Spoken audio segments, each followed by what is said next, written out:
that smile again. Show me that smile. Don't waste another minute on you crying. We're overdue. Rocking the mullet. That's what we're going to talk about in a minute. He's come a long way since the hit TV show Growing Pains, now all grown up. Kirk Cameron's mission is to help others grow their relationships and marriage. He's in the studio with us right now.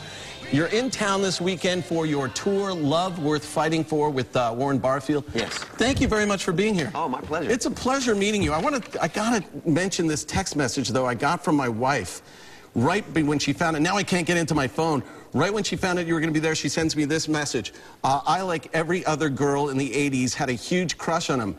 You trying to ruin my marriage? What's going on here? But that's what you're talking about. I find that every once in a while you know, with Love Worth Fighting For, it's a marriage event designed to help couples, fireproof their marriage, strengthen, nourish their marriage. And I'm always seeing that there's a few in the front row who are still suffering from a bit of Seaver fever, which is really inappropriate at a marriage conference, because she needs to have his poster on the wall now, right? And so we deal with that a little bit, and I try to break that fever so we can get on to more important things. Well, what is it, when you're talking about a relationship and you're talking about family and growing it together, what's the most important thing for the two individuals to have? Because you really are, you're two individuals, but you have to become one. This sounds more like a question for Dr. Phil or something, right?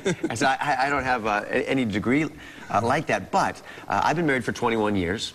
Did a movie called Fireproof, all about marriage. It really struck a chord in a lot of people. And so this live event is a time where we talk about things like, you know, the mother problem in most every relationship. It's not communication, it's not money, it's not trust, it's selfishness. It's ultimately selfishness. And how do you slay the beast of selfishness when you get to that point in your relationship where you say, but you're doing stuff I never thought you would do, right? And things are going on that I didn't sign up for. Well, you know, marriage is a great school where you learn how to become much more selfless. And if we can work on who we are, suddenly your wife's going to be married to a new man. You don't have to point fingers at her anymore. She's going to say, who are you? What'd you do with my husband?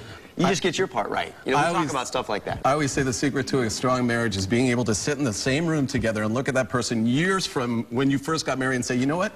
I don't mind having them here.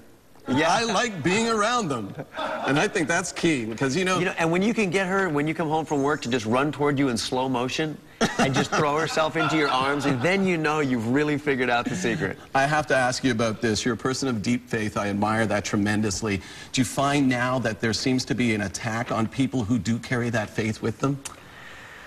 Well, it just depends on which faith you have. You can attack certain people with certain faith, and that's okay. You can attack other faiths or people of those faiths, and you can have a hit out on you. So it depends. And you can be an atheist who has faith that you evolved from a rock, and that seems to be called scientific. So it really depends on what faith you have that determines how much you get attacked. I personally am a recovering atheist, and so I've lost my faith in atheism, and now I love and want to follow the God that created this universe and put you and me here to have this conversation. Kirk Cameron, it has been a pleasure. Thank you so much. Let's put up the information on where you can see him tonight. You can catch him at Calvary Chapel Worship Center in Newport Richey on Saturday. Tickets are $25 at the door. We've posted the information on abcactionnews.com.